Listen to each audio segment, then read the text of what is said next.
Hello and welcome. Second episode of the Edition and Swishing video slash whatever podcast, Vidcast. There you go. It's happening right now, April 7th. Just me here. Nick, still have not gotten in touch with him. You know, when you do news for CBS down in Monroe, Louisiana, you just delete all your old contacts and you don't talk to people you used to be friends with. So Nick went Hollywood. No, we'll talk soon and get another full length podcast out soon. So those who watched the first one of these, thank you, and hopefully you like the second one. But a lot to talk about from this episode. I waited a couple extra days to get in the national championship game, Wrestlemania opening day in baseball, so plenty on the docket. First order of business, Nova UNC. Phenomenal game. Phenomenal basketball game. Possibly the best college game I've ever seen. Possibly the best overall basketball game I've ever seen. You had a team. I picked UNC. Disclaimer. I said UNC by 10. They did not win by 10. They lost by 3. So I ate my plate of crow for that. But honestly, when you look at that team, Bryce Johnson, Marcus Page, Kennedy Meeks, they have size. They had skill. I just thought they were a better overall team than Villanova, who might not have real NBA talent outside of maybe Josh Hart, but I don't know. I was wrong, and that's fine. I had no dog in the fight, so it was a great game to watch from that aspect. The end of the game, I mean, your Marcus Page, you hit that double clutch 3-pointer. You have the crying face meme guy in the stands with his gold earring, his gold hoop earring, next to Ahmad Rashad, also matching gold hoop earring. So you have that guy watching you who used to do this stuff back in the day, and you have to be feeling like the best person on the planet. You have 4.7 seconds left to get them to overtime and to eventually win this game in dramatic fashion, which I think they would have. I think UNC was starting to get hot, and Ryan Archie Diakano dribbled that ball down court, underhand pass to Chris Jenkins, twin brother of NFL defensive tackle Chris Jenkins, nailed that three. It was just, I mean, what a game, what a finish. Good for Jay Wright, good for Villanova. Not good for the city of Philadelphia because they want a parade, or they're having a parade, and they're treating this like a pro team championship, like the Phillies one or the 76ers one. Yeah, well, not them, but the Eagles. It's absurd. The only people that could root for Villanova are people who went to Villanova or people who teach at Villanova. That's strictly it. Like, there's no such thing as people who, if you go to Temple, you can't be wearing a Villanova shirt. It's absurd. You don't go to BU and wear BC stuff or Harvard stuff. I don't know. I visited Villanova to apply. Got a little disclaimer here, and I went with a friend who had Villanova as like a safety school, like a backup school, because he went to Stanford. And I went back in '09, visited the school. It was like a gray, dreary day. It reminded me of a cemetery, and I said, this school is not for me. I wasn't going to make it anyway, so I gave them a nice little Denotion $50 application fee. So I feel like I had a part in their championship victory. I met Jay Wright once at a Smith & Wollensky steakhouse, so I do have some ties to the Villanova, so I feel like I did help. But anyway, what was I going to say about that game? Oh, Jim Nantz. He's in the news a lot this week, Jim Nantz. Jim Nantz, the first thing he did was the toast comment, that he goes to diners or places to eat breakfast, and no one gets his toast burnt enough. So he took a picture of what burnt toast looks like, or his wife did, from the internet and laminated it. And he gave him as a picture that he carries in his pocket wherever he goes to eat, to say, this is how I want my burnt toast.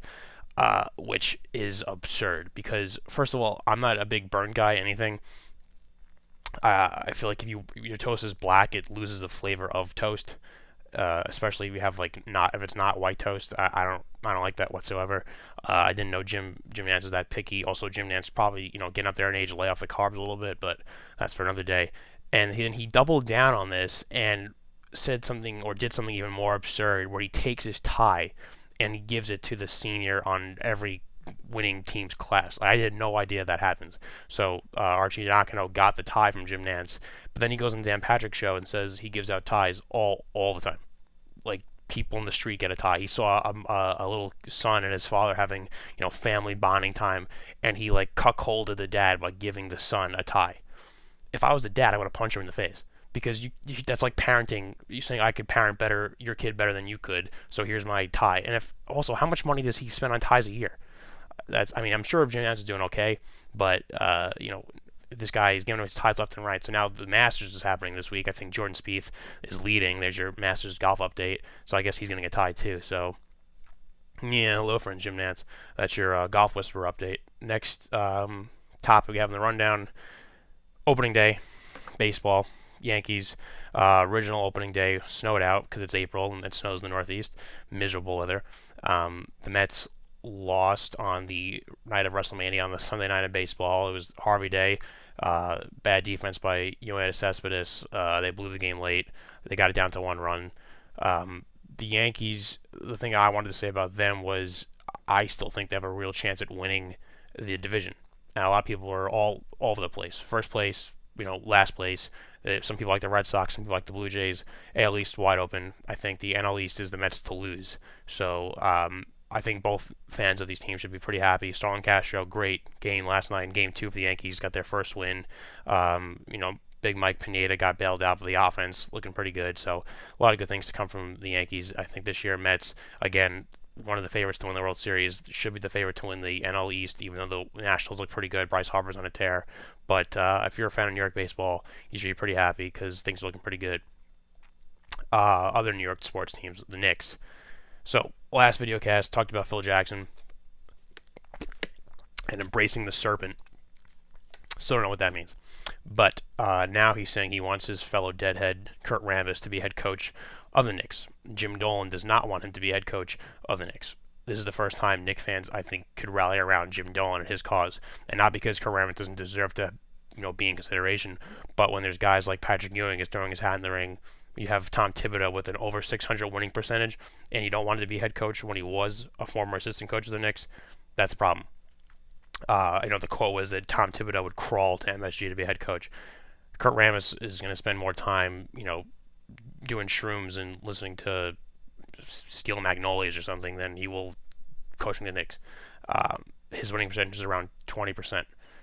It's not going to be good. Knicks can't have a guy like that. And if Phil Jackson's plan is to be this dictator who's in charge and not draw any free agents. Not when Kevin Durant's a free agent.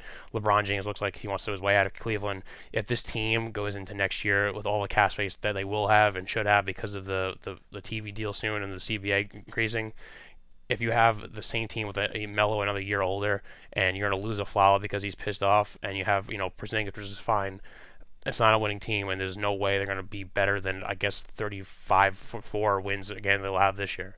It's going to be another brutal season, and it's not what the Knicks fans need. So that's just they're going to sink to new levels of being bad that no franchise has ever seen before.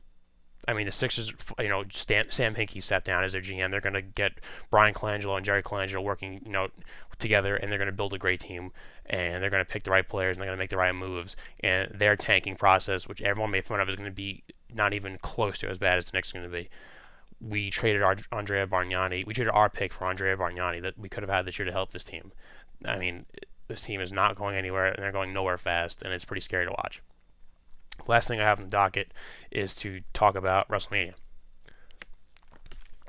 Yeah, I know before people say, oh, you're 24, who cares about scripted stuff? Well, then don't watch Game of Thrones or Walking Dead or anything that's scripted.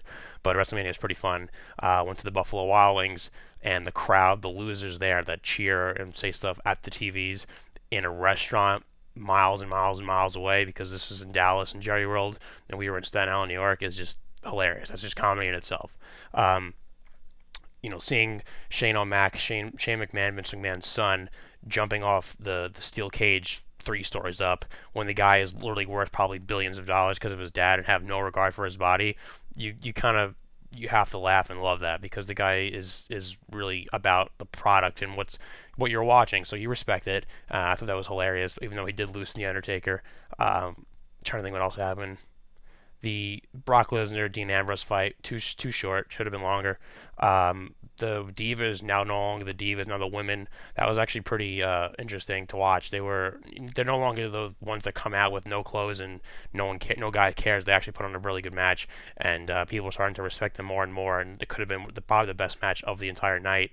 I'd say The Rock coming out with a flamethrower and Stone Cold Steve Austin coming out with beers and chugging them with Shawn Michaels, the Heartbreak Kid, and Mick Foley was the highlight for me. Rock comes out with one of those guns. He thinks a T-shirt cannon, and you're like, oh, this is stupid. He's gonna start shooting T-shirts out to everyone, and just go back inside. But instead, there's fire in there, and he blows on this thing that says Rock, and he lights his name on fire, and then he goes into the ring and he actually wrestles and he wins a match in 6 seconds with the Rock Bottom, the fastest ever in WrestleMania history. So you got to give it to the Rock for just somehow topping how awesome you could possibly be as a man, just putting all the rest of us to shame. So that's great. And then Stone Cold Steve Austin is just the coolest guy ever. He's smashing his own IPA like Lagunitas beer together, chugging it and pouring it all over his shirt. Again, the ring all soaked with beer. It's just you gotta love it. It's not real, but it's still very entertaining. So they did a great job with that. I think most people ever in attendance, 101,000. So that's clap it up to them. Vince, he might be stubborn old man, but he knows what he's doing, and it definitely entertains the masses. So that was very fun to watch. I think that's pretty much it. Made fun of a couple things today. Yeah, I don't see anything else left on the docket. Looking forward to the just baseball season starting up. You have NBA playoffs coming up soon, NHL playoffs coming up soon. I'll do a NBA and NHL preview. We'll get into what I think of the Rangers. We'll get what I think of the NBA teams, and if anyone actually could beat the Warriors, who did lose, and now we're going to struggle to get 73 wins, so that'll be interesting to watch. But besides that, a couple more things to look out for.